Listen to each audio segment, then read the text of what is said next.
how do you maintain that feminine flow? How do you maintain that creativity without getting sucked into the aspects of business that stifle that and shut that down?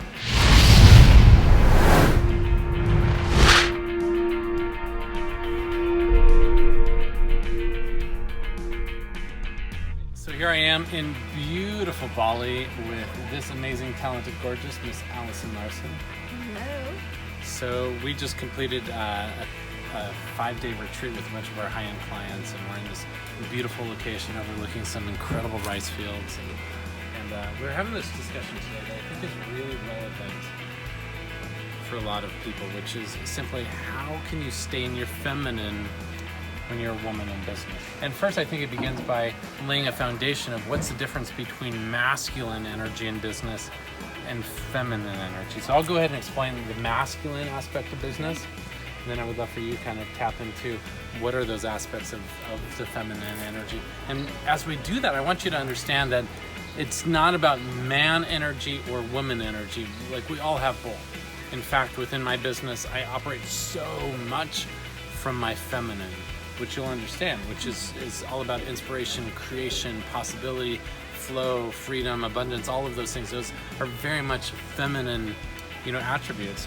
But then there's also aspects of the masculine things that I've adapted and created in my business as well. So let's talk about that. So the masculine energy within business. The masculine energy in business is all about driving towards specific goals, getting really, really clear on what you want, and having specific strategies and goals and outcomes that you want to do. So the masculine part of business is where it's useful to be effective in sales and closing, and it's important in building systems and structure and frameworks.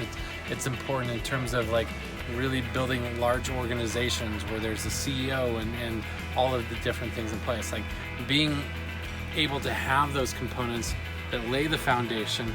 That the masculine is much more the mental energy. It's important for certain types of business, and for other types of business, it's more important to be able to activate the feminine. So share with everyone like your perspective of the feminine aspects as it relates to business. Oh, absolutely. So I like you said, they're both important components. Masculine's much more of a force, feminine's much more of a flow. And I want to reiterate something you said, and that is that men can have masculine and feminine energy, women have masculine and feminine energy.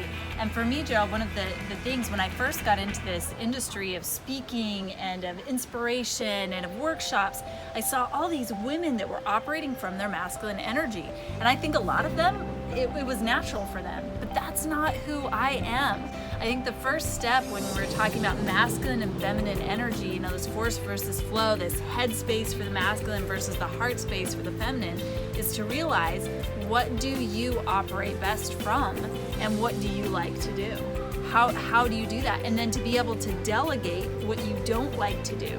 So part of being in feminine energy in your business is to be able to attract things to you. It's to be able to stand in this power, in this nurturing and very feminine space and allow things to come to you rather than going out and forcing or seeking or chasing after things. And in fact, I had a mentor that explained this beautifully one time. I'll never forget, I was sitting across from him at a table, Steve Jennings, he's since passed away, but I remember he grabbed my hand. It was when I was first starting, and he said, Allison, there's 2 ways to operate in this industry. He said there's force and there's flow, there's masculine and there's feminine. And he's like, in the masculine, I remember he took my hand, he made a claw out of it. He says, when you're chasing things and you're trying to grab them like this, he said, and sometimes if you chase too hard, you're gonna chase things away, you're gonna scare them away from you. Sometimes you're gonna hurt the things that you want the most. And I just remember my hand's still in the claw shape, he flipped it over and he said, Allison, this is where you need to operate from. And he made a cup out of my hand. And he said, everything will come to you that you need, and then when it lands, if you're prepared for that opportunity, just gently close your hand and grab what's already yours, what the universe has prepared for you. So in my very feminine way of teaching that, my very heart space, right brain way, to me that made a lot of sense, and hopefully that makes sense to you too. I love that. So once again, the feminine energy is like really tuning into your creativity, being in that space of inspiration, and really focusing on how do I serve, how do I contribute, how do I connect with the world. And you can understand that within business, you can have like a really powerful, successful business that's built on those things. And there's aspects of the masculine that are really useful for certain types of business. But like Allison mentioned, like it's really important to figure out like where is your strength within business and how do you operate, because it's about releasing these shoulds. You know, in order to be in business, I should be out there building marketing funnels online. I should be out there closing. I should be doing cold calls. I should be like, forget the shoulds, right? Forget the shoulds and really tune into, wow, what do I feel inspired to do? Because there are so many different ways to be able to be an entrepreneur.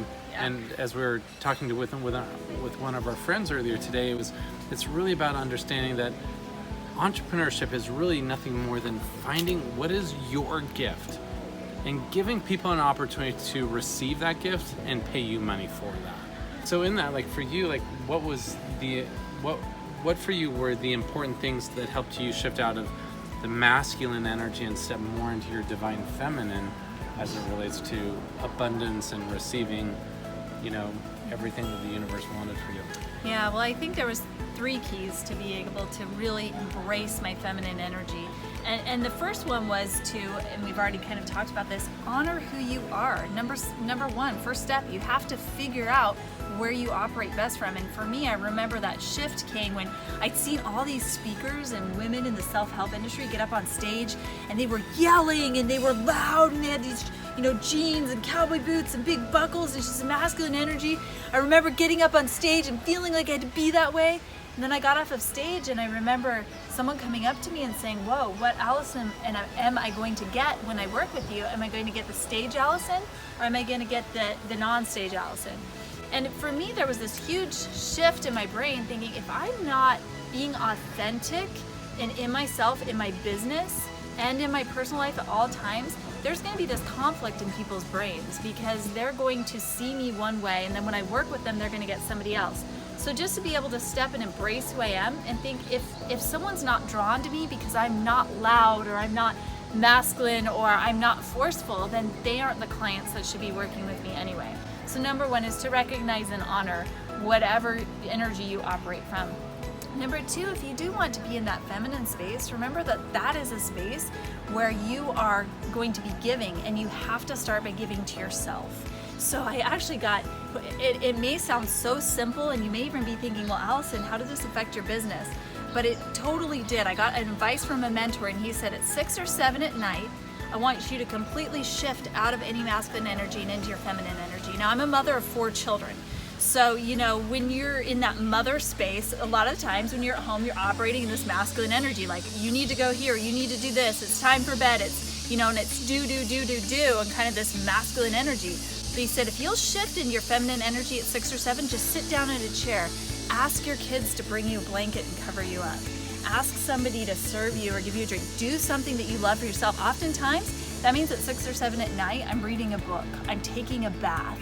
I'm just stepping fully into this nurturing feminine space, and it's amazing because I sleep better, I get more inspiration, I wake up in the morning feeling like I'm ready to serve the world, and it has completely turned my business around. Instead of feeling like I'm waking up in this forceful, have to, you know, create and make things happen, I'm in this flow space. And so step number 2 is you've got to nurture yourself. So one, recognize your talent and honor that, whether it's masculine or feminine. Number 2, if you are going to step in your feminine space, you have to be able to nurture yourself. And then number 3 is to really be able to be in that space of abundant flow. And that means if you are at an event, or you are doing whatever, and you get this inspired idea to call somebody, or to go somewhere, or to do something, or to reach out to someone, you honor that space. That feminine space is totally that space of creative flow. So to be able to honor that space and just go with the flow, for lack of a better term, that will really allow you to be in your feminine energy. So again, just to review, number 1, recognize, is it masculine or feminine you're operating from, and honor that. Number 2, if you are operating from the feminine, be able to nurture yourself. Start at 6 or 7 at night and just fully relax and give to yourself, fill up your bucket so you can then overflow and help other people. And then, number 3, just be able to go with that flow. Honor your inspiration, honor the things you desire and want, and just trust that flow. I love that. Such powerful tips. And the thing that I just want to anchor in is, especially for you women out there that have been stressed and overwhelmed and feeling like you have to be a man to be successful in business, release that idea, because you are a magnet. You are so attractive, and when you can be fully activated in that feminine, there's so many people that want to receive those gifts that you have. I think the final piece that I want to anchor in is, like, I know that there's many people that often have a struggle with allowing themselves to receive. Mm-hmm. And so remember that the feminine energy is all about receiving the gifts of abundance that come to you when you're offering your value to the world. And sometimes there's am I worthy, or are my gifts good enough? And you have to release that and simply trust that what you're offering to the world is something that the world desires to receive, and they want to pay you for that. Well, and I want to say about that too is that in order to be in your feminine energy, you need to not only allow other people to take care of you, but you need to allow the space and the possibility, and it's not even a possibility, it's the fact that God, that the universe will take care of you. And just knowing that you are being cared for. I remember for so long I felt like, I just want somebody to take care of me. I just want to be taken care of, because it's hard when you're in that masculine energy, or when you're really embracing your feminine energy. First of all, when you're in the masculine energy, you feel like you're taking care of everybody else, and you're forcing things. And then sometimes when you're in the feminine energy, you're nurturing so much, you feel like you're taking care of so many people. And I remember just this desire, like, I just want to be taken care of. Who cares how much money I make? Who cares, how much, how many fans I have? Sometimes I just want people to just take care of me. I just want to know that someone's taking care of me. And then I have this shift and this realization. The universe, God, will always take care of me. I'm always being cared for.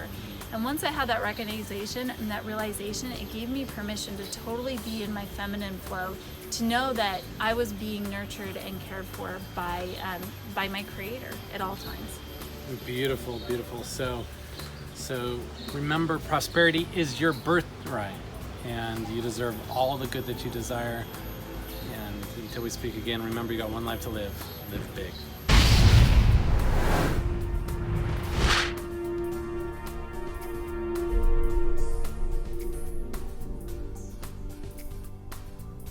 All right, well, we hope you enjoyed that video. Big round of applause for the amazing and talented Allison Larsen. You can watch her in future videos that we have coming up. Make sure that you subscribe right now to this channel so you can catch every episode as we talk about principles and ideas of how you can become a purpose-driven producer and create the prosperity you desire, making money, sharing your gifts with the world. And down below there's a link so you can register and join the tribe. What is the tribe? The tribe is a place where every single week we connect to share inspired thoughts and ideas. There's a private Facebook group that you get to receive support from other people that are on this journey with you. And for just $1, you get to join the tribe. Plus, you get to have access to a special course that I've created called Purpose to Prosperity, all about how to take those gifts inside of you and get paid for doing what you love. This course is normally $500, but it's yours for only $1 when you click the link below, so make sure you take advantage of that. So just remember, you got one life to live. Live big. See you.